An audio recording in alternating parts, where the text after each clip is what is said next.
Good evening, everybody. Welcome back to How It Works. How are you? I'm Jamie. We are the Dreamcatchers. We have not done a How It Works in several months. In a minute.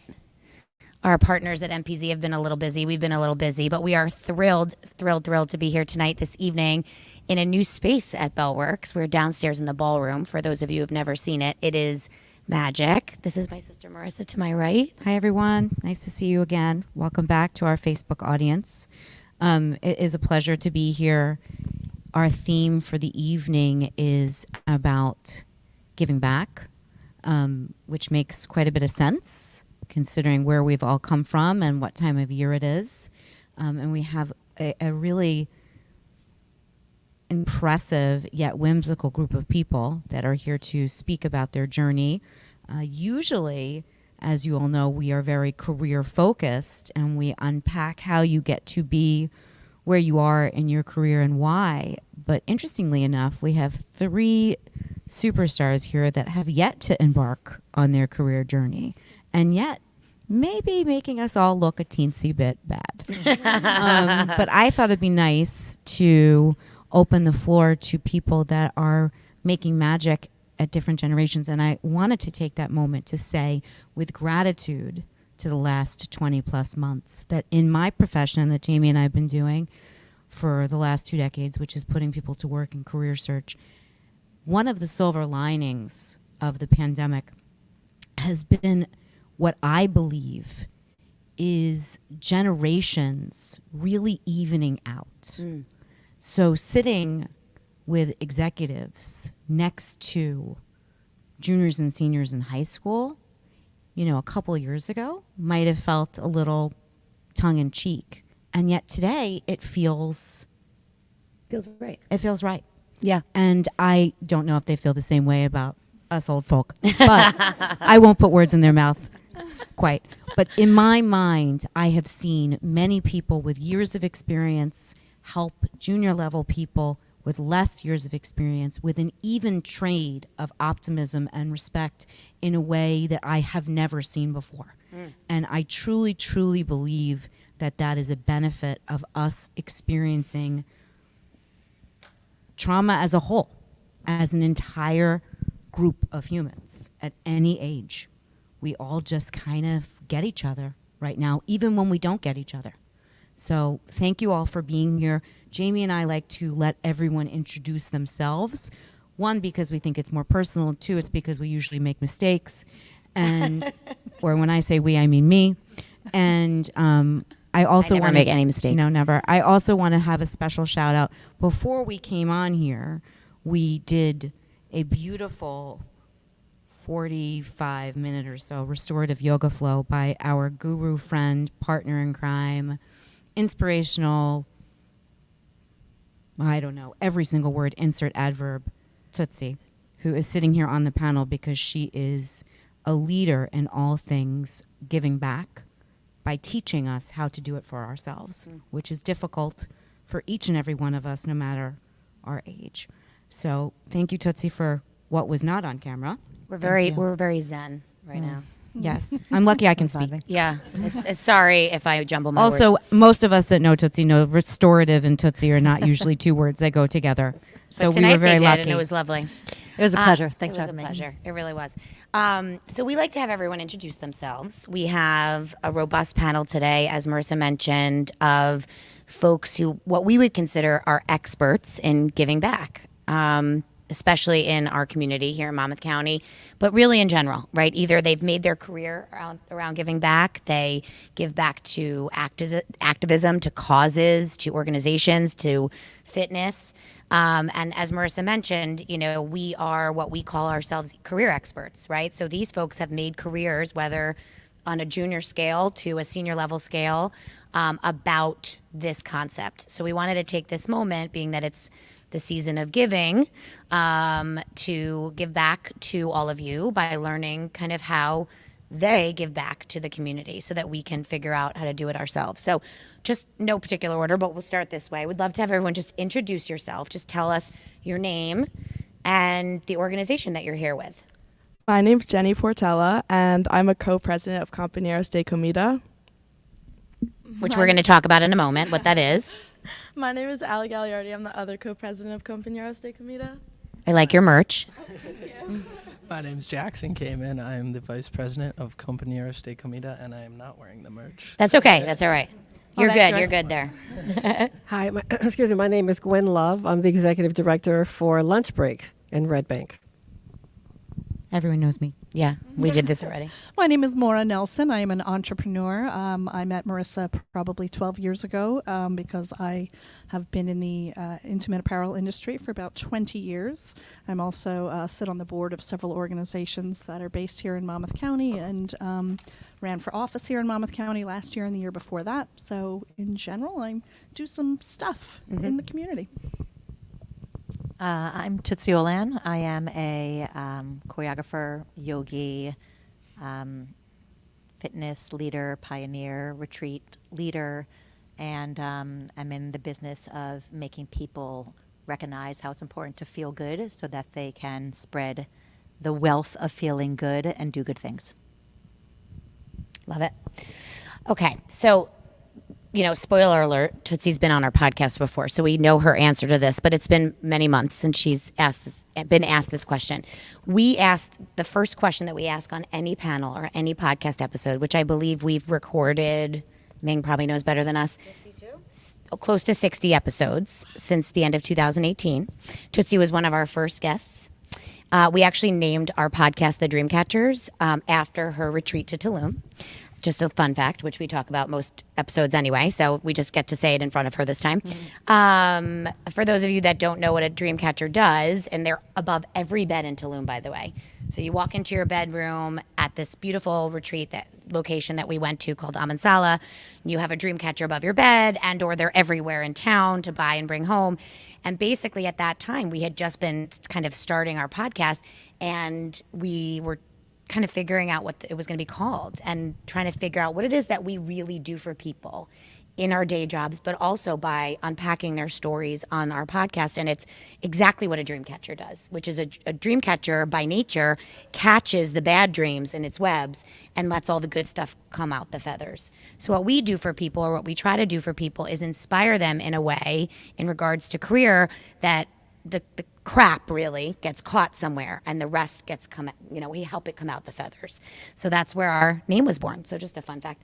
So we like to ask people their first memory. Now these guys have a little bit of a leg up because it's a little bit sooner ago than the rest of us, but their first memory of their dream job, what it is that they wanted to be when they grew up. And for many of us, that memory started at 3, at 4, at 5 years old. You kind of know what you want to be. I have a 5-year-old. He wants to be Willy Wonka currently. Like he wants to own a candy factory, so we'll see if we get there. But we like to do is really correlate what your answer is to what you end up doing with your life. So being that most of you are experts in giving, I think it would be interesting to learn what it is that you wanted to be, and we can kind of tie that together. And this is an exercise we do with candidates too, when somebody's struggling for work-wise, really trying to tie together your dream job to what you physically end up going to do. So we can start this way this time, give you guys a minute, even though you probably know the answer better. Tootsie, what did you want to be when you grew up? I guess a dancer. I don't know. I probably should have a better answer for this, but I thought you were going the other direction. I think I've been a dancer my entire life. I'm sure that was part of the plan, but at some point I really tried to do other things at many points, and it became very clear that when you're meant to do something, and it's like you're calling in some way, this is where I was. I also, I direct and I lead a lot, and I think that I've always had that position in my life, and I enjoy leading people to the good stuff of life, the good things. What about you? What did you want to be? I was going to be an actress. I was very involved in theater. I was the theater kid. And I did end up going to college. I went to NYU and got a Bachelor of Fine Arts degree in acting. Wow. Yeah. Wow. Yeah. That's a big deal. And now I make bras for a living. Well, by the way, if that's not acting, I don't know what is. Totally. There's definitely performance in that whole Yeah, sector. absolutely. Yeah. But I do think what's interesting, Marissa likes to do this too, but you know, when you actually unpack, like really think about some of the things that even these two ladies just said. You know, you have somebody who wanted to be a performer, to lead and entertain, right? That's actually what I wanted to be when I grew up. In fact, my dream job was a dance teacher, which, you know, I no longer am a dance teacher necessarily, although I've done that in my life. But anybody that wanted to be a teacher in any way, in our opinion, professional, you know, objective opinion, mostly subjective opinion, is that you end up teaching in some way. You lead in some way. You educate in some way, right? So for you, you're not necessarily in the theater, but a little piece to you, as you said when you were introducing yourself, is that you ran for local office, Right. which takes a lot of presentation skill and Absolutely. communication and things It came like that. in handy. Yeah, Yeah, I'm for sure it did. I'm And sure I it did. I still- can tell I- from you in your introduction that you either spoke for a living or acted. You know, you have. I've way done it a about few the way- times, Yes, yeah. yes. You've never. You've held a mic. and you've held a mic before. So going though from theater to the fashion industry, design, right? They're both still very creative, right? Yep. And both do require some level of leadership, presentation, all that sort of stuff. So it makes sense And to acting. me. And and acting. acting. Absolutely. Acting like your lingerie is better than everybody else's lingerie. it is. It is, obviously. It is. It is, obviously. Gwen, what about you? What did you want to be when you grew up? Well, you know, it really kind of depends on how old, what, you know, my age. At one time, I want to be an airline. That's what happens. It changes, Exactly, and that's okay. it changes constantly. I want to be an airline stewardess, and then I want to be a teacher. I want to be a guidance counselor. But I think ultimately everything I was gravitating to was about, you know, caring and, you know, being attentive to other people's needs and things like that. You know, I want to be a social worker. And honestly, I do that work actually, but, you know, life, you know, I took a few turns in life and wasn't able to go to college. There was no money to go to college, and just ended up with a lot of opportunities to be in the social work realm, you know, whether it was community development, community organizing, things like that. But, you know, all those roads led me to Lunch Break, which is, to me, the ultimate social work activity, you know. So I feel like I'm doing that. I feel like I'm at it actually kind of led me to those things as well. But I, you know, so that's it. I think social work was in my DNA, and it was part of watching my mother always care for other people and other causes and things like that. So I think that, you know, it was just like, just kind of, you know, propelled me to that type of life, of just wanting to care and help and just enable, you know, and empower others from where they are, and that's what works. That's what helped. That's what I did. You know, I mean, other people helped me and empowered me to be able to be where I am too. You know, See, right now. you put Exactly. other people's oxygen masks on. See, there you are, being a flight attendant. You know, it's just so it's so just funny. quick I for told me. you Marissa's better at It's that so than funny, me. but you know, She correlates we all it do right that, up. right? Mhm. We all. Yeah. I mean, really, for the most part, we think to put everybody else's on first. We hope that that's what I We're believe. not supposed to. Right. Not You- supposed to, but it's what we do. That's That is and what we it, do, it is more natural to want to take care of somebody else. Everybody else. Before it's natural to take care of yourself. Absolutely. Absolutely. Which is exactly what all of us were mentioning before. So interestingly enough, I think our guest to the right, I find, you know, I say time and time again that I am very geeky when it comes to finding out what people want to be when they grow up. Yeah.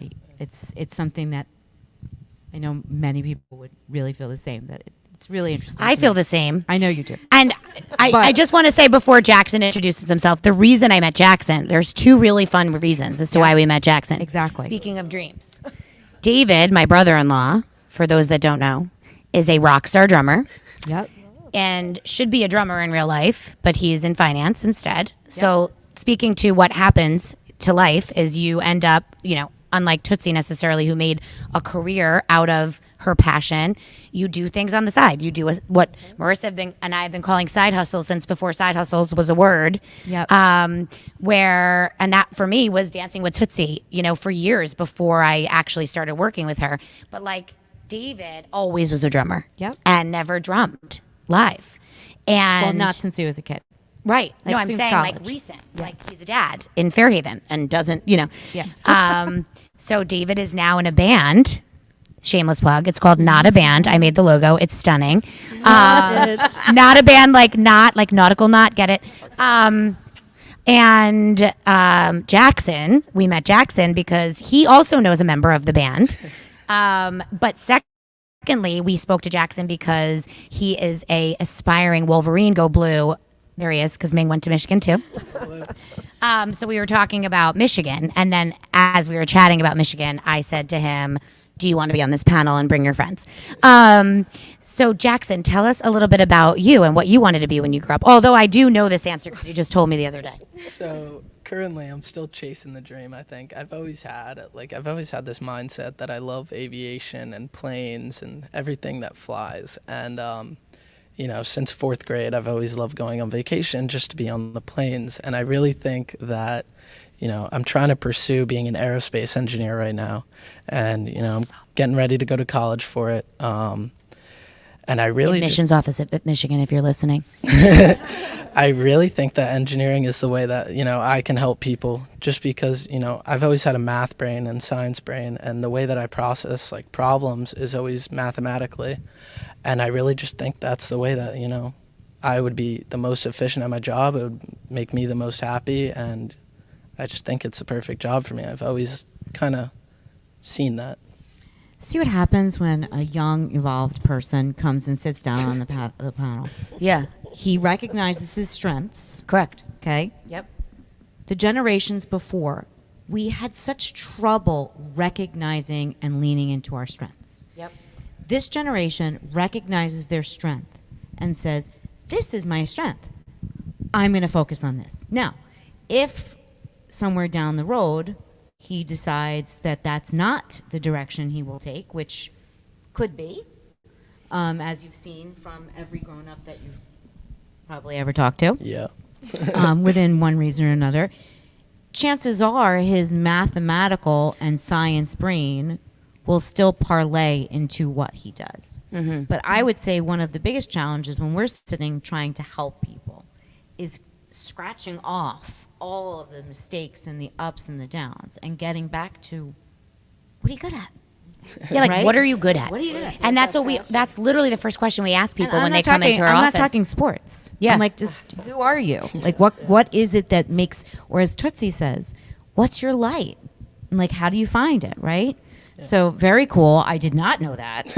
And by the way, that's the opposite of me. We're opposites. I help people with emotionally. Math and science are not my friends. But They're my friends, which is why we're good partners. Yes. I went to NYU not only because, but big reason because you did not have to take math or science if you were in the theater There are program. two Like, types that was of a big, brains you know. for a solid reason. Okay, go ahead. I am very much the opposite as well. I'm definitely more sided with this side of the panel. I also do theater, and I think what I always grew up wanting to do was theater. I wanted to be an actress. I wanted to be a singer. Watching High School Musical growing up was like my thing. And I still do it. I'm president of the theater organization at my school now too. The next show I do will be my 8th show at Rumson Fairhaven. I love saw it. the last one. Oh, really?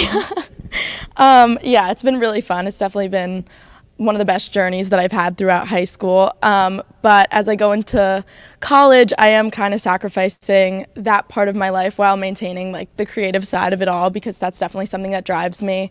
And I'm hoping to go into political science to more closely align with like the change that we're making through Compañeros, because I think it's just had such a massive impact on all of us. And being someone who could really make that change while, being able to communicate effectively, I think is one of the most important things that we have. And being a communicator and having these roots in a reciprocity of joy has been the most transformative thing for me, because when you're on stage, you're really loving what you're doing, but you're also loving that people are loving it. You're loving that people are cheering. You're loving that you're making people happy and laugh and sing. And I think that's been something that we've been able to do throughout Compañeros, which has been a really incredible experience, and just kind of opened my eyes that there's multiple ways to do that, and there's multiple ways to make people happy, and just kind of embracing all those opportunities as they present themselves. That is some elevator pitch. I'm done. I mean, my work is done here. Gosh, right? Mic drop. I want to hear more about Jamie your and Marissa. Yes. I mean, I sort of know, but I think that'd be a great idea also to know like what lunch break is. Yes, I'm going to go and back what to company that. is because I think that's going to be our next question for sure. I Yeah, think what I'd like to hear, because a lot of us are kind of going into that already, is, you know, we're teasing what you're doing, obviously. But I'd love to hear, if you want, actually, Jenny, as you introduce yourself, you can start the process to not only tell us what you wanted to be when you grew up, but a little bit about your organization. And then these guys can kind of fill in, because I know you all have different passions and involvement in the success of the organization. So first, just tell us what you wanted to be. I don't have as decisive of an answer as they do. I've always been pretty indecisive. But when I was little, like the first thing I wanted to do was be a teacher, because all of my teachers were like the coolest people on the planet to me, and I just wanted to be them when I grew up, because I thought it was so awesome how they could just like give me all of this knowledge, and like it was just really incredible to like see them, and they were just normal people, but they were able to have such an impact on my life. But then I realized I wasn't as patient as all of my teachers were, so I wasn't able to do that Yet. But the thing that I ended up deciding that I think I want to do, I actually got from Charlotte, who founded Compañeros. I want to major in environmental science and either go into like the science side or like the policy and law side. Charlotte also is doing political science, and she would always talk about how if she was a politician and I was an environmental scientist, we could like collaborate and make bills together. And it's a little far-fetched, but I thought it was the coolest thing, and it really inspired me because like just nature has always been such a big part of my life. Like we live in Monmouth County, we're by the beach, you know, there's so many parks and like Sandy Hook nearby, and so yeah, that's what I decided I wanted to do. I love that. So tell us now, we'll go the opposite way. Just like us wanting to work in fashion and beauty. Yeah, same. I'm so proud. Same. Same. I would like to hear from you, though, a little bit about how you got involved in the organization and more about the organization. So one of the three of you, whoever feels like you want to tell us the overarching backstory, because I know that these guys, this is the second generation of leaders, and I think that's a genius concept. They've created this at RFH or through their relationships at RFH, and then they passed it down. And RFH is Rumson Fairhaven High School in Rumson, New Jersey. Correct. So which one of you wants to tell us a little bit more about your organization? Okay. So at the beginning of COVID-19, there was a lot of problems with families, like marginalized families, being able to go to like food banks and get food, because either if they had COVID, obviously they couldn't go out and like infect other people, and sometimes it was just like hard for them to get there while they were working. And so Charlotte Stan, who was the founder, started a food drive where we would deliver food every Saturday to these families, like straight to their houses, and we just leave it outside, and it's like no contact. So if they did have COVID or any sort of health problems, like it wasn't hurting the volunteers or them, and it was just really easy access for them, and they could still keep normal work schedules and make sure they were taking care of their families and had time for everything, but still being able to get the food.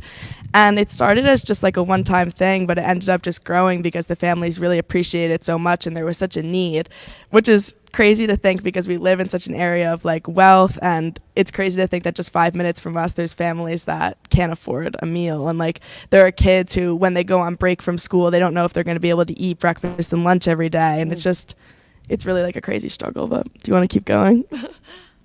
Yeah, Jenny mentioned we directly help marginalized families, so all the families that we serve speak Spanish, and this has definitely been a really tough year for them. I think just by watching the news, it's super clear that there have been blatant injustices happening throughout our country, and just to have a small impact on just within our county has been a really, really incredible experience. And I know that all three of us have definitely had one-on-one interactions with different family members, kids. We're currently doing our Christmas toy drive where we do adopt a family. So you're really talking to these families and getting to know them, and, you know, getting to know their struggles, whether it's COVID or losing a job or the list goes on. I think just having an impact has been a really, really incredible, transformative experience for all of us. And as good as it was, you know, to make a physical difference, we've delivered over 190,000 meals now. Oh my Wow.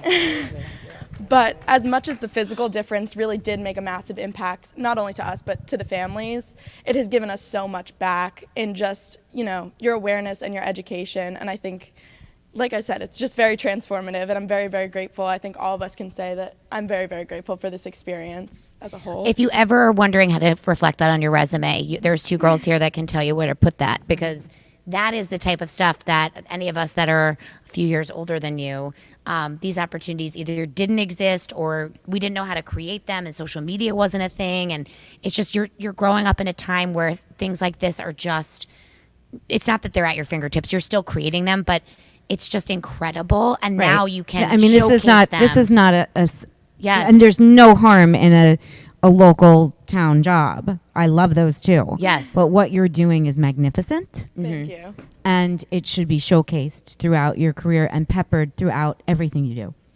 However you decide to touch it as once you grow.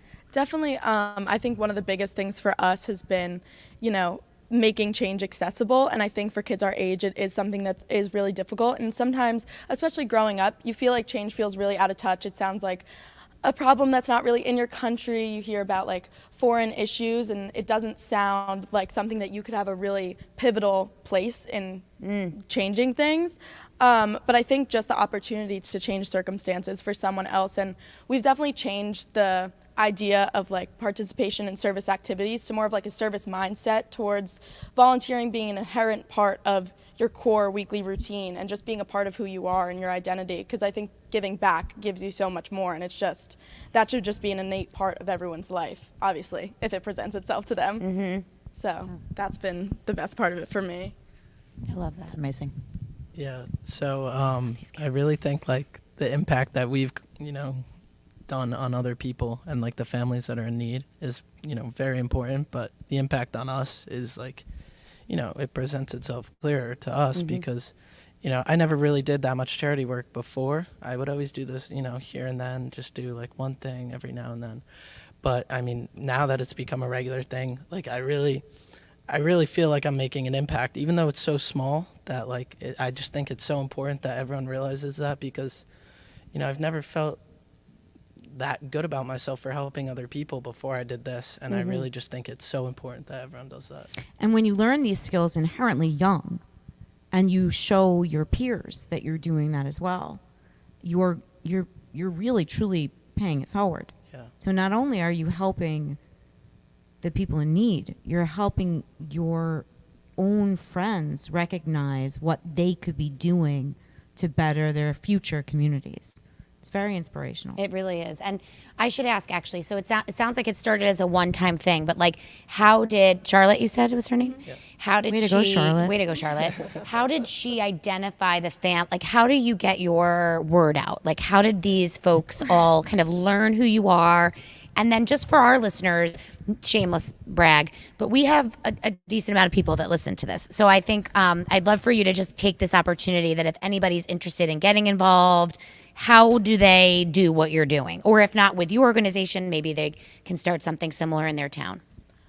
The way that we got involved specifically for our county was Risa Clay reached out to her in the height of COVID. So the inception of Compañeros de Comida was in April of 2020, so things were really bad and we were still in lockdown, but there were massive issues where people couldn't get to food banks. Food wasn't accessible at this point. Yeah, and that was pretty like well-known knowledge. Right, Like everyone and- kind of just knew that was happening. Right, of Yep. course. And obviously as Yep. jobs are being shut down and no one has a way to work, they don't have money to transport themselves. So it was kind of those minor things that you don't really think about. Like they couldn't actually get there. People ran out of food. There were food banks in Monmouth County that were out of food. So just to kind of supplement that change, Risa Clay reached out with a specific number of families who weren't able to receive food from food banks. And we just started taking them on week by week. Right now we're currently serving 11 families, but at the height of it, I think we were doing like 25 to 30 families a week. But as it's a good thing because we have actually served over 150 families throughout the course of our program who have either gotten jobs and dropped out themselves or just finished the course of the program, because there was a time when we were trying to filter in as many families as possible because so many people needed help during just 2020 in general. But yeah, that was our start. If you guys would like to learn more, I actually run the Instagram. It's Compañeros de Comida on Instagram.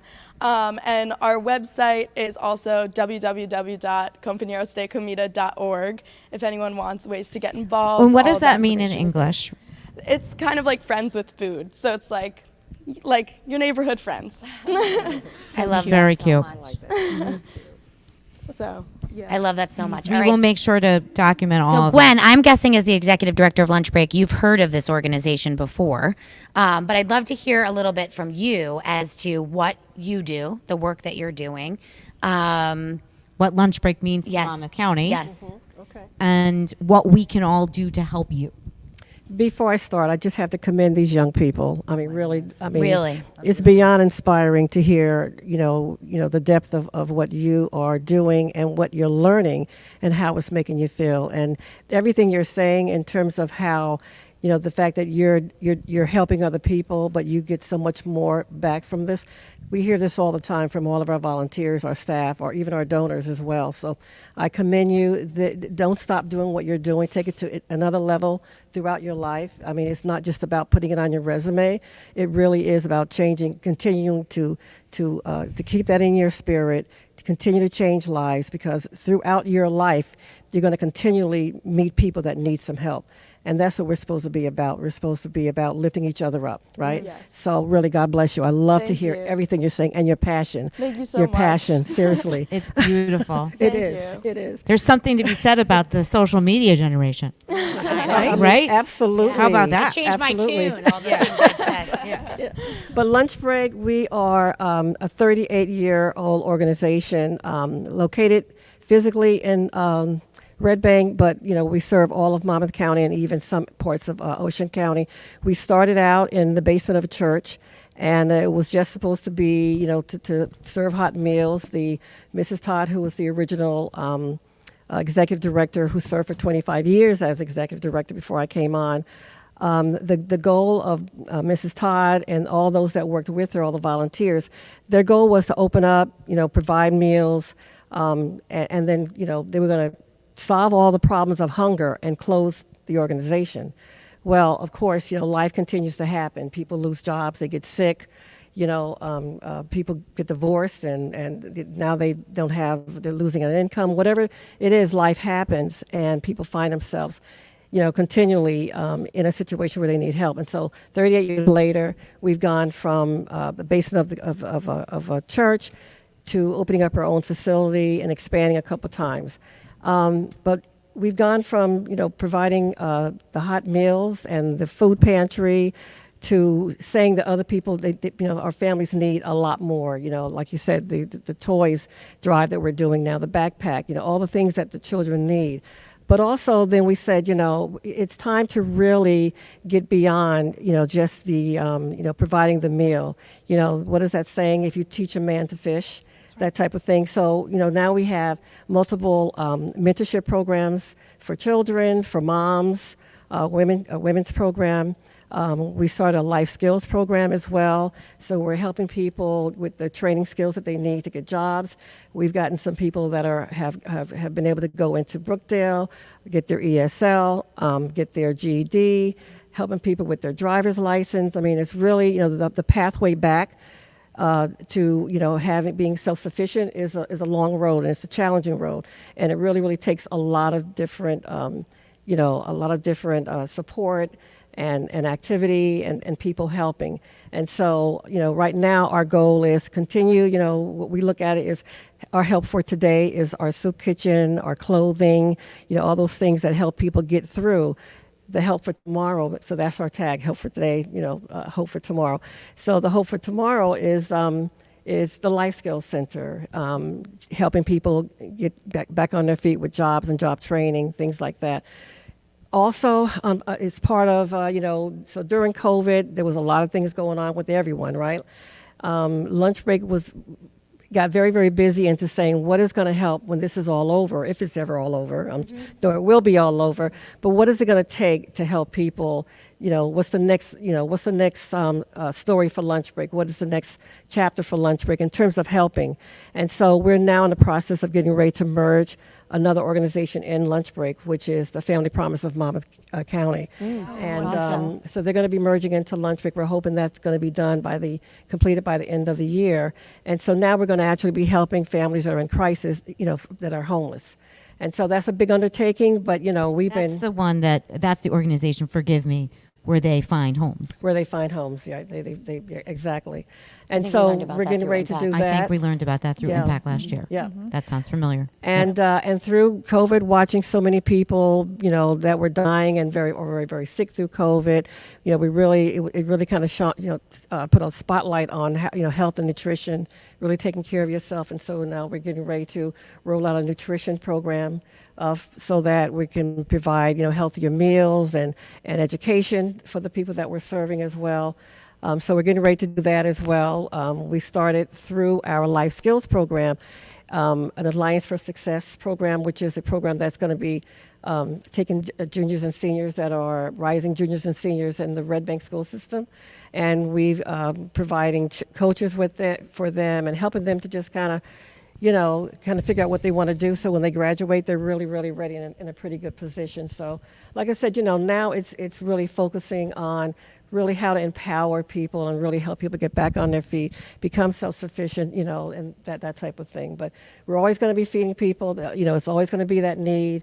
That's how a lot of people come into lunch break. They come in, because they need the food, they need the hot meals, they need the fellowship, which is a big thing, but beyond there, we want to help them to really be able to regain their life back and put them on a great path to do just that. How are you getting volunteers for who is helping you with these life skills programs or coming in and helping to curate courses on nutrition or things like that? That's a great question. We are so blessed that we have so many people that want to help. I mean, really, this is a great community that we're in. People really want to help throughout Monmouth County. So the Life Skills program is set up where we have two paid staff that actually run the program, but we have close to 100 coaches. So when someone comes say, you in need another coach. to be a part of the Stuff like program, they are actually assigned a coach. I love that. And and these are people that are retired, many of them, not all of them, but they have time. They're former executives, so they're really high skilled individuals, and they're helping people with their financial literacy. Like I said, their GED. I mean, they really are really making a great strides in helping people get their lives back. And so there isn't a skill set that we need that we don't end up getting. We put it out there, and if we don't have it, someone is willing to come out there and help. And so. So if somebody wants to get more involved, I know it sounds like you have some really amazing people, but what's the best way to give back to lunch break? Well, there's many someone? ways. That's a great question too. There's many ways because it's the life skills. We're using the same template for the Alliance for Success for the Youth. So they also receive a coach, which is great. So if youth or really more your thing, then I'm guessing this is all on the website ish. It is on the website as well. Yep. But we also need people that come in and serve food and help in our kitchen and help with the clothing department. So I mean, there's so many ways to help. I have a question actually about serving the food. I feel like on the local moms pages around this time of year, there's a lot of chatter around ways for kids to give back. Is there any opportunity for kids to be in the kitchen? It's a challenge now because of COVID. Yes. Right. It's a challenge now because of COVID. I think that a lot of, speaking as a mom, I'm sure we can all agree, anybody on the panel that has children, I'd love them to have opportunity to give back. Now, in this particular day and age, as you just mentioned, even if it's as simple as going to the toy store, picking a toy, bringing it to the Toys for Tot bin, and explaining on the way what this means. You're going to give this to, or adopting a family, as you mentioned, a toy drive. I'm hoping, as you mentioned, that when COVID lifts, there's more opportunity for the kids to get into the kitchen and serve the meals and really see it and understand it. Yeah, exactly. I love that so much. Thank you, Gwen. Maura. So Really, sorry you have to follow all this. Well, I want to help here. Okay, so I think the definition of giving back can be both literal and figurative, right? So the people sitting to the right of me are... That wasn't intentional, by the way, and it feels very nice. But it does. But the people sitting to the right of me are doing something directly where their actual day-to-day is directly helping people that are in need. And I turn to you both because you both are in a place in life where you've either been an activist or helping others by providing gifts of some kind. And I want to normalize that for a second. Help can be defined, or giving back can be defined, or feeling gratitude can be defined, or feeling thankful can be defined in lots of different ways. And just because you do this doesn't mean you don't need some of this too. And that all of us kind of need to fill our buckets in lots of different ways so that we can feel fulfilled, so that our oxygen masks are on to give back to others. So I think I invited Maura to the panel only because I know that she is a true Jill of all trades, but also because she was an activist and then also ran for office, but also because I know she's in a transitional place in her life right now and is taking in all of this information so that she too can pivot, change, and better her path. So I just wanted to kind of segue that, because obviously, I mean, Tootsie gives to so many, and because of that, we can give. So I think the definition of give, gratitude, thankful, giving back is very different. You know, one of the things Marissa and I speak of all the time is what we do is we turn people's lights on, right? Career-wise. It's you're in my office, you're a small business in my office. I don't know, that's my kitchen table now. But you're in my office, you have a problem, right? You are unhappy at work. You are trying to grow your business. You don't know how. You know, come to us for help, right? And we help you turn your own light on, right? So people will say to me, all the time, thank you for getting me the job. I'm like, I didn't get you the job. You got yourself the job. I just helped you turn your light on about the job. So I think what we can say in this case is everyone on this panel turns other people's lights on. Somehow, right? So I'd love to kind of take that and position it to you, Maura, how you feel, especially after listening to all of this, that you have turned others' lights on over the course of your career, and what you're doing now to do that for others as well. So thank you for bringing up light, because I was going to talk about that. So there's a couple things I want to say. First, I'm humbled and honored to be on this panel with such extraordinary individuals. I don't think I sort of recognized that there was a world outside myself, probably well into my 30s. Yep. Right? And I'm just being honest. And that is now extremely important to me, right? That was why I decided to run for office, was because I was really motivated by the injustices I was seeing in the world. So to be surrounded by folks that are in high school it's astounding to me, and the message I have for you three is to continue to let your light shine. So talking about light, because when I set out into the world, right, at the age of 18, I had all sorts of ideas and ambitions, and I thought really big, and then life sort of happens, right? And sometimes life is hard. It's just the reality, right? And sometimes you're going to face challenges in life, and you're going to go somewhere, Michigan or wherever, that's vastly different than this sort of bubble that we've been blessed to live in here in Monmouth County. So just remember to continue to let your light shine and continue to think as big as you're thinking today. I want you to keep that in you and remember that. So a couple things to bring it back to me and career and so on. I launched my own consulting business in 2011. And I had worked for many companies previous to that in the fashion industry. And I decided that I wanted to infuse that piece of me, some of the stuff that we spoke about earlier with Tootsie, right, during the yoga, who I am. Like, we don't need to differentiate our personal self and our professional self. So when I set out to think about the business that I wanted to create, the work that I do happens to be intimate apparel. But I decided that the values that I was going to fuse my business with, and that the types of clients that I wanted to work with, needed to be aligned with who I am as a human. So in my very first phone call with potential clients, I would say to them that my purpose here is to develop authentic relationships with other human beings first and foremost. And if we then get to do business together, and we get to, make money, and you make money and whatever, and we happen to make some bras together, that's great. Right? But it was really about establishing this relationship, this humanity of who we are. I'm a believer that I'm a spiritual being having a human experience, not the other way around. Marissa says that all the time.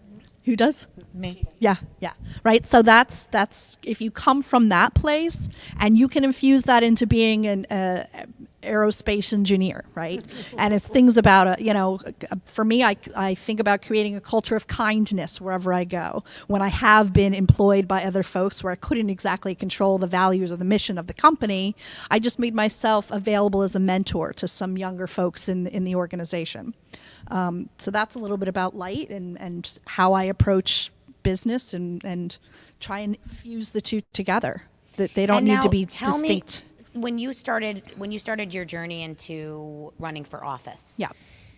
There's a fundamental piece to who you are that wants to do that. Right, You right. have to really have a deep desire. And that I think is a really interesting thing to touch on as far as giving back to your community, right? So there's so many different ways you can give back. Granted, this time of year just makes us think about donations and Sure. but tell us about your Could desire. also be service. Yes, your service desire, your desire to give back to your community in a way where you actually ran for office to do so versus, not just, but just. Sure. Yeah. So volunteering elsewhere. I am in long-term recovery myself from an alcohol use disorder, more commonly known as alcoholism. So I have been for about 12 years engaged in service within that arena.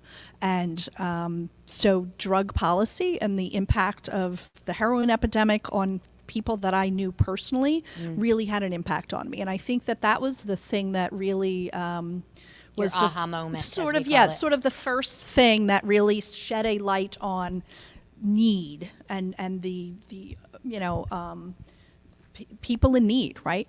And so drug policy was sort of the way that I first got involved in, and at first it was just helping, right, those that I knew, friends and family and extended friends and family, and then it sort of became woven into politics, right?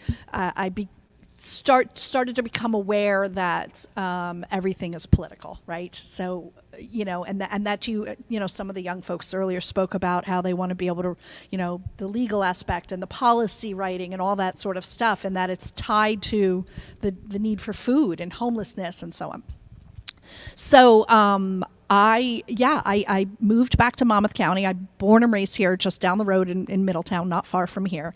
Left for a number of years, for career reasons, all sorts of stuff, and came back because my parents were getting older. And I was at it now that I'm older, right? I'm acutely aware of the community and know that there are places like Rumson that are very affluent, and yet just down the road there are many, many people in need right here in my own backyard, so to speak. Right. Mm-hmm. And so, I was really motivated to try and make a difference. And, drug policy was something that was really deeply personal to me. And then social justice, racial justice, criminal justice reform.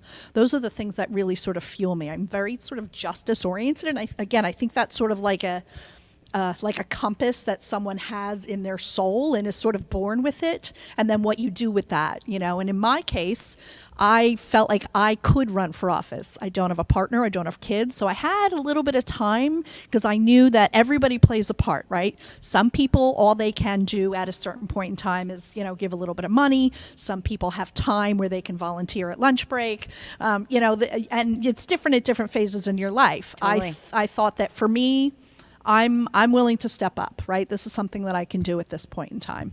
So I love that so much. I love that so much. You have to understand something.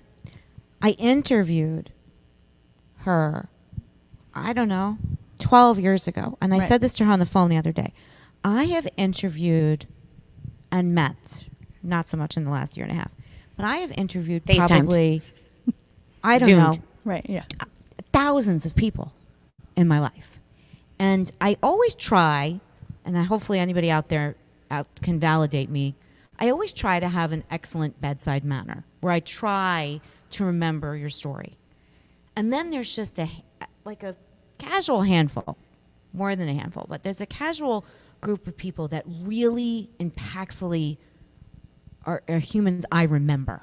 Not just because of, being You an don't remember intimate Maura. No. I'm getting to that point. I'm driving down here, Okay, But I I'm forget who driving you are. down here, and this is also when you meet 12 years ago, you might be connected on LinkedIn. To your points, or to Everyone my you point, meet is somebody you didn't- meet. You didn't connect as quickly, even a decade ago, as you do today. So we'll all leave here, we'll all be connected. Duh, right? But I mean, she walked out of my office 12 years ago. We had her email. You're like, good I luck. had her cell phone. Yeah. I didn't have any intimate design jobs because it's very niche. It's very difficult industry. Ironically, very important industry, but difficult and very tight knit. And we just had a very impressive, memorable conversation. And I'm driving on Newman Springs Road, and I see her name on the signs. And I said to myself, I know that woman. And I was like, how do I know that woman? And sure enough, I would see her in the newspaper running for office. And I, without her knowing, I'm sitting there like, way to go, Maura. like, I mean, talk about, I sit on a pedestal on a soapbox talking about how you can do anything you want to do and you can pivot and you can dream, right? This is a woman that designed bras, and which is really important, I know, firsthand. But I'm saying, like, she was an intimate apparel designer and is now out there running for office. It's mesmerizing. Yeah. So when she and I connected on LinkedIn, I don't even know why. Oh, I know why. I posted a very meaningful post on LinkedIn about how I ran in to my New York City doorman from 20 years ago, and he recognized me, mask and coat and all. And by the way, 20 years. And just, sidebar. And he said, Marissa, is that you? And it blew me away. Like, it was probably, it was a low bar in 2021, let's be fair. But it was one of the highlights of my year. To know that I connected with him. He remembered me. He remembered my journey. He knew what I did. I had a side hustle back then that didn't have social media, so I don't do it anymore. Still cranky. But I had a side hustle back then. He would like, remember when you would make all the picture frames on the roof? These are your kids. Like, congratulations. Like, it was just a really meaningful moment, and I was moved by it. And I posted on LinkedIn, and she saw it. And because of that, posted. But I had been kind of stalking you and curious Unbeknownst to me. Because the Dreamcatchers is so fabulous and phenomenal. Because the Dreamcatchers caught her attention in Monmouth because County. 12 years ago, you put me on your email list, and I've been getting Choice Associates emails. Thank you for over not 12 years. Thank you for not unsubscribing. unsubscribing. We get too many of Because those. no one asked me what I wanted to be when I grew up, but the first thing I wanted to be was a writer. So I do enjoy my little blog posts, although I still have a terrible use of punctuation. So then I start getting Dreamcatchers emails, and I'm thinking, what is that? Right? And it piqued my interest. So then I look you up on LinkedIn, and I see my that doorman you're- post. No, before that, I saw Impact 100 Jersey Coast, and I went, oh, I met you in New York. Yeah, you 12 did. years ago. What's this girl doing down here? Right? Neither of us were in Monmouth County. Nope. So my little antenna goes up, and I'm like, she's got to live. Where does she live? Why is she? I don't get it. What's happening? Here's love that so like much. the 11:30 p.m. By the way, trolling of people, and you're like, what happened? Our dear friend and Dreamcatcher, Deirdre Spiropoulos, is the founder and executive director of the Impact New Jersey Coast, and she would love to hear that she saw that on your LinkedIn Yes. because that's something that we were telling her that we want to get more and more people that are part of Impact to add that to their LinkedIn, so that you see that and as a connection. I'm a part of Impact 100 Jersey Yes, Coast. I'm this very year. proud In fact, member. there's an event Site tonight visit that we're missing captain. because we're here. I know. There's too many. I am there's too. too many I things. know. We're all missing. Okay. We're all all And Impact. I know Gwen, right? We're all Impact. But the important part about that post, the doorman, the connection. Yeah. You and Concierge, me if we 12 will. years ago. Yeah. It goes back to authentic relationships Yes. with other human beings before anything Connection else we do. and seeing Number people one. for who they are. That's right. I love that And so that much. was, And then you know, can do anything. And she reaches out to me. I'm like, what are you doing December 7th? And so she says, do you want to be on a panel? And I didn't ask what it was about, what we were talking about, who else was going to be on it, where it was. I said yes. Yeah. This is that's I mean, it's about like speaking being right, open, like I'm like coming right? from spirit right now. Right. Like she said yes. Be open. Opportunity That's what we knocked. do. That's Right. one of our She's like- favorite mantras, which we're going to get to that question as our last question is going to be about mantras in a Let minute. Tootsie go. But I Tootsie. would love to hear from Tootsie because I know her so well. She's taking this all in and she's thinking about what she wants to say. Tootsie, tell us a little bit about your brand, but from a giving standpoint, what you I mean, I could answer this question as a recipient of your gift for over a decade. Same. But I would love you to tell us a little bit about your gift and what you give and why you give it. Because I think, so much of what, I even work with Tootsie on this, where we'll say to her things like, you're our, spiritual guru or things like that. She hates it because she's like, I'm just a vessel giving you the gift, right? But I think that in and of itself is just as important. It's selfless. We all need those lights in our life, whether it's Charlotte, or somebody that just inspired you to do this, or your mom, right? Yeah. So tell us a little bit about why you do what you do and what it is that you do. Do I say I'm a vessel? I hope I never say I'm a vessel. Do I say I'm a vessel? If I ever said that, I take it back. More that you're not necessarily a guru. That yes, you are well, I'm definitely not a here guru. to give the gift. That this Yeah. is just what you're meant to do. Well, I'll say this, that to backtrack a little bit, I also want to acknowledge that the three of you, it's remarkable. And it is really nice to see. I mean, I have kids who are also remarkable, but it is really fun and exciting to see such self-possessed and focused teenagers. Right. And I was definitely one of them. And I will say that even though I'm doing what I am doing now, and I'm still on my journey, and I'm not done yet. I'm going to have lots of versions. I was a massive nerd. I studied psychology undergrad. I've had many different paths, but I just have always loved what I've been doing, and it came this way. So try a bunch of different stuff out, because you're going to find that you'll probably be amazing at a lot of different things, because people who are amazing tend to just put in the effort to be more amazing in a bunch of different arenas, and you shouldn't, and the world wants all of it. Just spread it. The world needs all of it. Yep. Yes, it does. And to that point, I just want to say one thing. What you were about to say, or maybe want to say, or I'm going to say for you, is the word hope. Yeah. I listen to them talk, and it makes me feel hopeful. Yeah. Okay, sorry. So that's just really exciting. Thank you. And as for lunch break, it's also just such an honor to be on this panel with you. I see it everywhere. I love that. Yesterday I went shopping at a grocery store. Just the workings of it and how it's been so successfully brought to everybody is like on the tip of your tongue. The places where you might want to donate your time or your energy. It makes it. I think part of life is the ease in being able to give, right? And lunch break does that. Yeah. Thank you. Thank you. Well, thank you for allowing us to do that. So, I think my big thing is that, did I offend you? He has to go to the bathroom.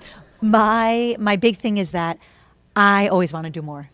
So, I think I'm going to keep mine short, because I don't need to say that much about this. And I've said it on a bunch of different places. I will go to my deathbed feeling like I never did enough. And an anecdote to probably show this is that I had a student in New York City, and it was around the time that my father was dying of cancer. And in this conversation after a dance class, I said, it makes me feel like I should have been an oncologist. And then I've had that thought in my head after I saw this grave injustice for somebody that I love. And I thought, damn, why am I not like a judge or a lawyer? And the truth is, I could be any of those things. If I kind of had a different path, I definitely could be any of those things. And I see things that are happening in the world, and I want to produce things. And what I've realized is that what I do now in my life is I have all these people that come to my proverbial doorstep that are doing phenomenal things in this world. They are judges and CEOs and lawyers and doctors and oncologists and philanthropists and executives and fundraise, and they have a lot of money, they don't know where to put it, and they have no money and they don't know what to do. And these people wind up at my doorstep in the form of a dance class or a yoga class or a retreat. And I get to help people figure out how to access their better or best selves so that they can do those things. So that I am not going to be an oncologist now in my life. But when I have somebody who is in my class, I get to push and shove them and mold and take them up and pull them down and help them see that they are absolutely unbelievable and need to shine that light in the world. And bizarrely, I do that through movement and being really bossy.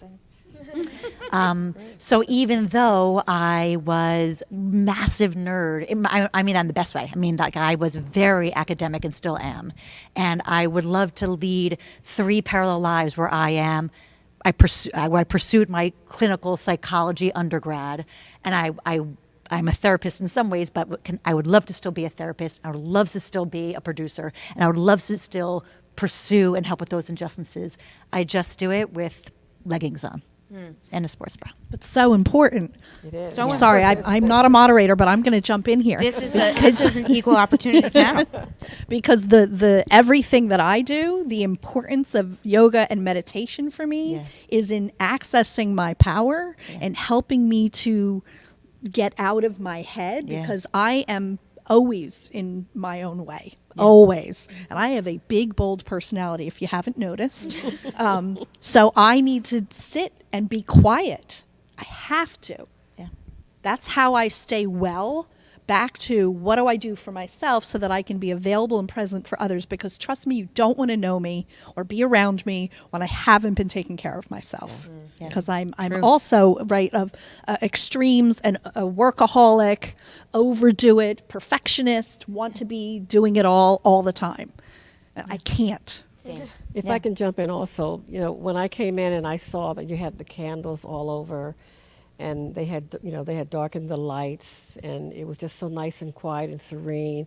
And I thought to myself, I need to have her at lunch break because my staff needs this. Yeah, I would love to. It would They be are so wound up, and they are so Count me in, tired. call me and anytime. work so hard I'm and there. stressed. And I said, this is so beautiful. My staff needs this. We will do that. And that's helping. Yes. It is the people helping. that are feeding and help, that's helping. Yeah, and I think A, yes, done, check, we're doing it. Okay. B, along the lines of what you guys were saying also about like figuring out how like it feels really good to help. I think what happens to a lot of us is that it feels really good to contribute to people.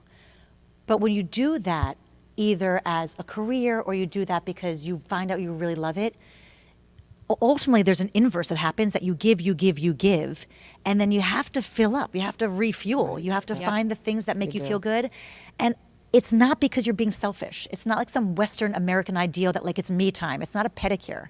It is filling yourself up with a yoga class or with making your body and your like spirit feel good so that there's more in that reserve to then continue to give, and to give well and effectively. Because we all know what happens when you're, I did it the other day. I was giving, but man, was I doing with like a little passive aggression, with a lot of grumpiness. You do it from a place that's just not as generous. And so, the short answer that was supposed to be even shorter is that I like to help people find their ways to be their best selves, typically through movement, meditation, and all of that. I love that. I think we're all cut from the same cloth a little bit. I think so too. To be mindful of our time, I think we could probably all sit here for another 2 hours discussing all of these amazing things. I can't because I'm hungry. Right. What I'd like to do to bring it back to the questions, but more so just for our audience and our listeners in the room, is a couple of questions that we like to wrap with. You can choose one, choose your own adventure, as Marissa likes to say, or tell us all. But we'd love to hear people's, first and foremost, your mantra. If there's something that inspires you. If not a mantra, is there another human, another organization, another, cause that what we call your brand crush, right? It's something that just inspires you, that you're just obsessed with what they're doing, and that's why you do what you do, right? So whether it's a mantra or a brand crush or a book or a musician, just something that inspires you, because what we like to do is share that with our audience, because not only are you all inspiring, but I want to know what inspires you, right? So is it something you say to yourself every day? Is it something you do? So that's one question, brand crush, mantra, etc. In fact, you know what? Let's just leave that as one question. I'd love to hear from each of you. I can go first to inspire the panel. I think often about my brand crushes because I give this talk, all the time on our podcast, but also with candidates and clients. I think what defines a crush for me, and what we like to call, like, and I do a whole class on this, by the way, identifying your brand crush, how to land your dream job, those types of things. Because I do think it kind of goes with your career and who you want to be, but more so about just what inspires you to keep going. So whether that's a brand or a cause, right? So for me right now, I just have to say it. I say it all the time, but I am crushing hard on Bellworks right now. I am so obsessed with this building, and every time I'm here, I've been here like literally at least 100 times at this point. There is something so magical about this place, and people that walk in that have never been here, they're like, I don't know, I've never been here before. And I've never broadcast in this room before. So I've never been in this room like this. I just wanted to say, and I'm not saying this, because I have to, what a special, special place that we are so blessed to have so close by. And I just think they do everything well. The branding, the way it feels inside, the way that it feels safe, from a COVID standpoint, the businesses they choose to partner with, the dreamcatchers. And Ming, Shared Universe, who we started broadcasting with him. He was based in Eatontown. He was here all the time anyway for us and others, and decided to open a space here. I just saw that Renaissance Pilates, cool. which are friends of ours, also on the podcast, was in Red Bank for many years and opened an annex here, and they are combining forces and just staying at Bellworks. They're a Red Bank institution. When I saw that news, I was like, whoa, good for Bellworks. So that's my brand crush. So if that inspires you to answer, just like something that you're just like yes, like this is like what I want to do with my time, or I want to, build my brand to feel like, or to whatever it is. So I don't know who wants to start. We can start with anyone. Go ahead. Jackson sounds like he has someone. So first off, before we get into what inspires me, I have to say that Bellworks is a crazy place. And when I walked in there, I just feel so productive. And like, I want to do something. Yes. And I was Brooke's talking gonna love, Bella's gonna love that. Yeah. I was talking to Jenny earlier. If I ever start a business and I need a headquarters or, just Yes. an office, it is definitely going to be here. Yay. It Check is- sold. You're welcome. It is so great. Sign him up. Yeah, Unscripted. sign a Yes. contract right now. But Also, this was the original Bell Lab. Speaking of yeah, engineering, well, I think that's part of it. You can You feel just the know how history. much happened Exactly. here. Yes. And I just think it's such a perfect place. But what inspires me? So I gotta say, social media influencers have definitely inspired me. And there's a lot of stuff on social media that you just watch to pass time. But I think that two people on YouTube specifically have really inspired me. So there's this guy named Brad. His YouTube channel is Trail Recon. And what he does is he goes on camping trips, more specifically overlanding, they call it. And so what you do is you build your vehicle up like any sort of car. There's, Jeeps, stuff like that. And basically these guys just go on trips with all of their friends, and they build their cars to be completely like nomad capable, so you can live off the grid for multiple days at a time. And really, I think that kind of just sparked my interest in, I have a Jeep myself and I work on it a lot, and I'm trying to get to the point where I can go off on trips with my dad to, go for multiple days. But I really Tell think David that- he'll be Tell the missing. band. Yeah. Tell the band. I really think, I don't know, that guy is just something special, because he really merges the, camping part with engineering and working on his car. And I think that he's just such a great role model for me. I've actually spoken to him a couple times. Oh, that's really cool. great guy. You reached out to him? Yeah, That's on awesome. Instagram. Thanks, and- Brad. Yeah. Yeah, he definitely. See, social media can be a good thing. It's really great. Yeah, he definitely inspired me to keep working on that, and I think that's kind of another main focus of engineering, automotive, because aerospace engineers can work in car companies too, Sure. with aerodynamics and stuff. But another guy on social media, Casey Neistat, he's pretty popular. I've always watched him from like 5th grade, and he creates vlogs. He used to live in New York City. And basically his motto is, do what you can and just keep moving no matter what. And he kind of told me to fight against my laziness. When I didn't do a lot of stuff, he got me up and moving and starting projects. And I created a bunch of vlogs when I was in middle school, and I published them on YouTube. And they copied his style, I copied his style because I went into Imitation New is York flattery. a lot. Yes, imitation is Literally. flattery. And yeah, people noticed it. People were like, "Oh, you're copying him." I'm like, "Yeah, I am, because I really am inspired by him." But when I was in New York City, I would try to, I would go into New York City after school for actually acting auditions, because I did that a lot when I was younger.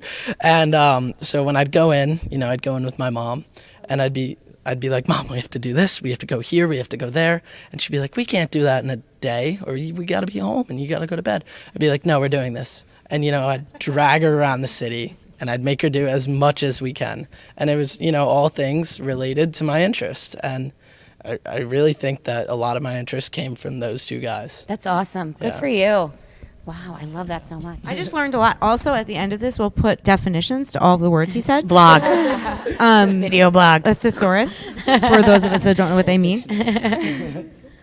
Go ahead. Mine is such a teenage girl answer, but Harry Styles is like we all such love Harry a big Styles, let's be fair. inspiration. But his whole brand is treat people with kindness, and I feel like it's just such a positive way to live. And this quote that he said, that's actually my senior quote, is, "If you're happy doing what you're doing, then no one can tell you that you're not successful," which is definitely really inspiring, because I think a lot of people go into college with a lot of ambition for success and ambition for money and these like monetary physical things. And I think I've definitely always been really driven by those creative things, which you might not see that automatically or really quickly, and things where you are giving and you're not seeing actual like profit from it, and it's much more of like a mental state that you have to be put in.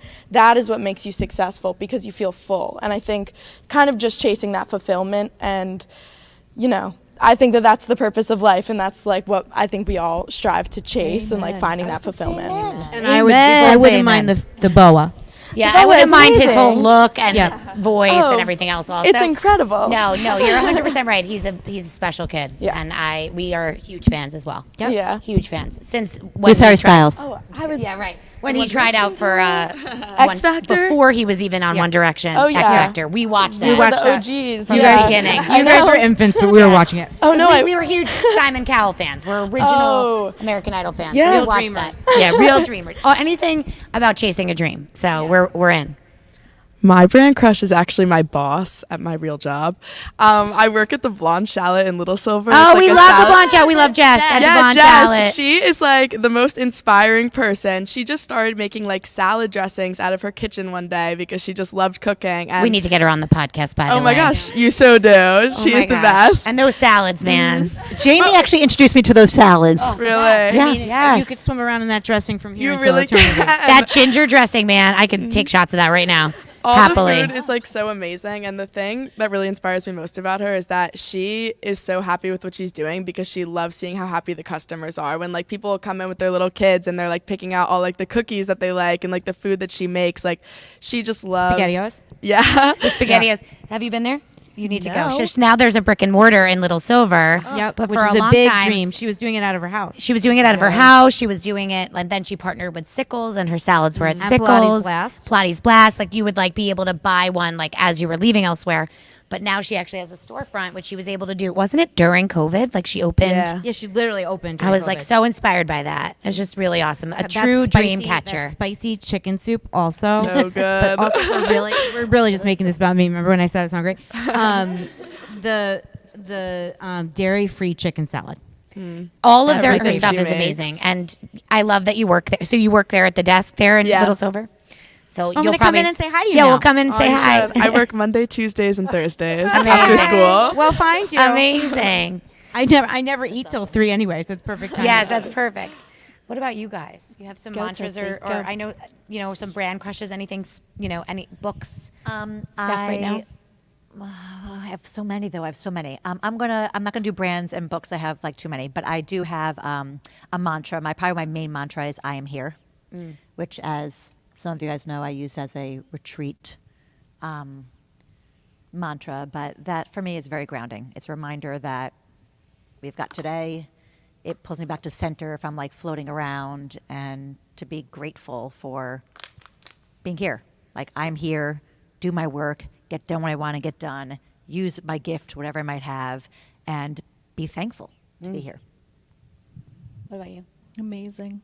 So I have a similar mantra, mine is I am enough, because I feel like I spent a lot of time in this human life feeling like I wasn't enough. So that's something that's important to me today, right? Saying I am enough.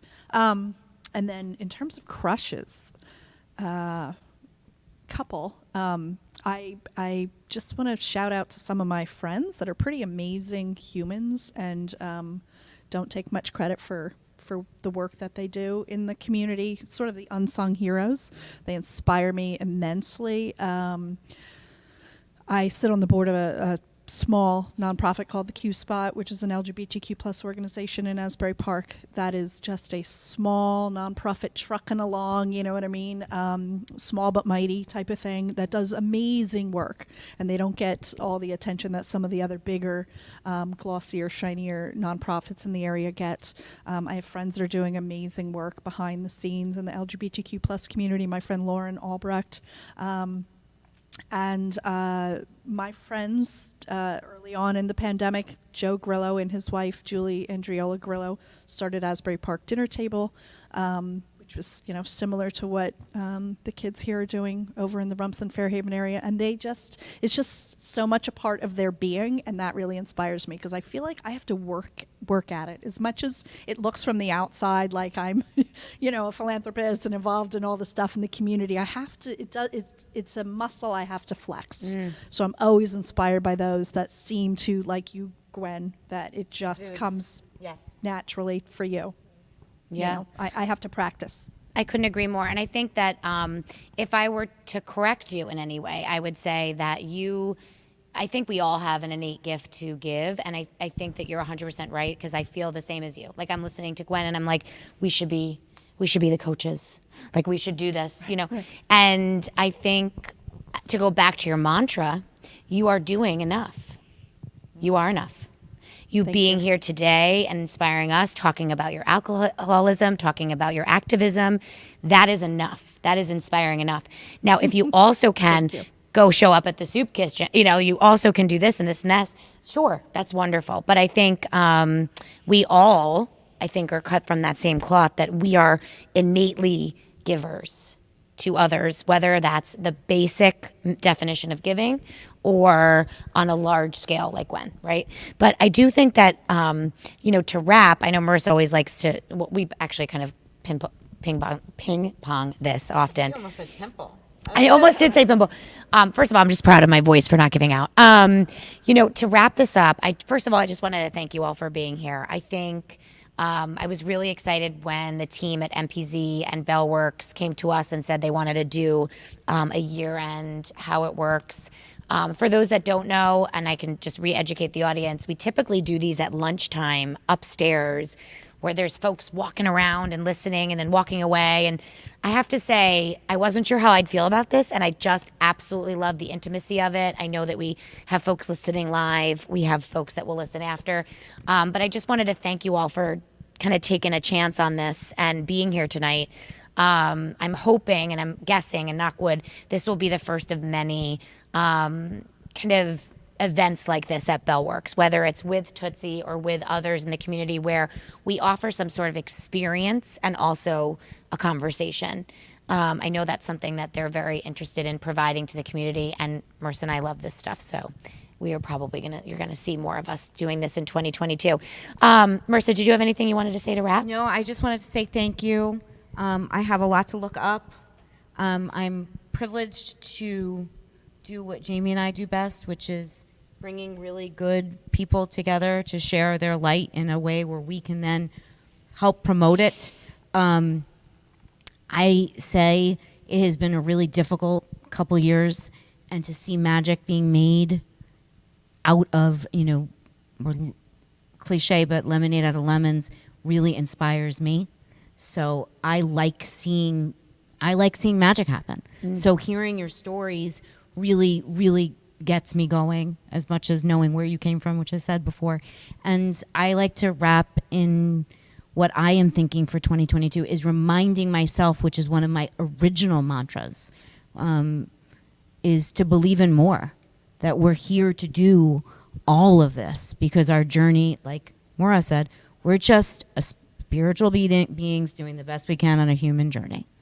If we can't connect that, sometimes when life feels extremely overwhelming, I just have to remember that this is just the stuff. It's just the stuff. And no matter where you're at in your life, no matter how challenging it is, no matter what you're seeing that's challenging in your day-to-day, what Gwen sees in her day-to-day, I'm sitting here thinking about what she sees versus the trivial day-to-day stuff that maybe I see. Doesn't mean that it feels different, right? So we just have to do our best to be our best selves and know that we're actually part of a larger story. Yes. And I had trouble myself this year remembering that. So if I'd like to wrap sentimentally, my mantra is to remind myself to believe in more and to honor that I know we are coming from a spiritual place and that all of this dreck that's all it is. So we have to make it as sparkly and as pretty as possible. So doing things like this is our effort to light the dark up. So thank you I agree. for helping us light things up. And I just want to say, before I give everyone a chance to just chime in with anything we forgot to ask you, I did want to just mention a couple of things about the dreamcatchers. I admittedly forget to do this while we're live, so I'm just going to do it quickly, shameless plugs. Often we get asked, what is it that you do? Who are you? How can you help me? And we just recently, actually with Tootsie's help, often we'll talk through these things and really figuring out what your brand is, right? And figuring out what you can offer. And so Marissa and I are career experts. We've been putting people to work for 2 decades. But what the Dreamcatchers has allowed us to do, it started as just a podcast. And by just a podcast, I mean one of the most fulfilling, if not the most fulfilling part of our career in general, period, end of sentence. Because I love doing this. But what it's grown into through COVID and what we're excited to talk about is our dream services, which are opportunities for small businesses or job seekers to come to us for help. So you need help with your resume, you need help making a logo, you need help figuring out who to contact in the community because you can't figure out how to grow your brand. You need help just sorting through the crap. That is what we do. So that we can help you shine. We're professional huggers. Yes. So we have a bunch of packages. Take a look at our website for things that you can buy and partake in. But we also are just blessed and so happy to be here with Bellworks doing these. We also do what we call our Dream Give events, where we do giving back events throughout the year. So speaking of giving, we just wrapped 2 huge Dream Give events. One is our annual streaking event where we raise money for breast cancer, where we partner with a salon here in Shrewsbury called Salon 685, where you get a temporary pink streak put in your hair. Mine just recently fell out. It was there for 6 weeks, where we raised I think it was almost $7,000 for Susan G. Komen, and basically equivalent of a day. It was a few over the course of the month. And then we also do our giving back event at our temple, a shopping event at our temple in Rumson. Showcasing small business. Showcasing small business. So I think what I wanted to just make sure to mention is if you are a job seeker or you are a business, and what we are calling that is a dream seeker or dream partner. If you are either of those things, we can help you in some way. We have services that can help you. So I'll say it here first. Next up, I'm going to do, sorry, Jamie. Jamie doesn't know this for sure, but I'm going to do a shopping event where the vendors are kids. Yes. We're going to do a Dream Kids and it's event. going to happen very, very soon from now because I have a 9-year-old that I promised she could have a table to share her wares. So I believe in teaching dreaming big from a young age. And of course, we will tie it back into charity, which I know you will all support. And speaking of charity, yes, we are donating this is our last thing to say. The proceeds of tonight's yoga class to our amazing organizations that were represented here today. We also were supposed to have Elise Dermer from Dermer Dreams. Love you, Elise. On the panel, so we will be giving a few dollars her way as well. She's doing some incredible things. Speaking about making giving easy for people. I forget who said that on the panel. That is what they do for our community. And last but not least, Yes. the Dreamcatchers contribute and donate throughout everything we do to mental wellness, Yes. especially because- here in Monmouth County. Yes. Every single thing you'll ever do with Jamie and I, a proceed goes back to mental health. Yes, Because we it's make a something that we're monthly passionate donation about. to the Mental Health Association. Thank you. You know what? We all need a lot of help. Yes. Okay. Like we just named like 12 Yes, things we that are need like a lot of really, help. really need help. We can provide the help, but if we can't help you, we also can outsource to people that can. That's it. Anything that anybody wanted to say that I didn't get to say, something you wanted to plug, something you wanted to say, a website, something. I just wanted to give everyone one more chance to say something. Okay. Cool. Thank you for being here. Thank you, everybody. Thank you to having Ming us. from A Thank Shared you so Universe for much. sharing Thank our you. sound. Thank you. And thank you to Appreciate it. Bellworks Thank for you. having us.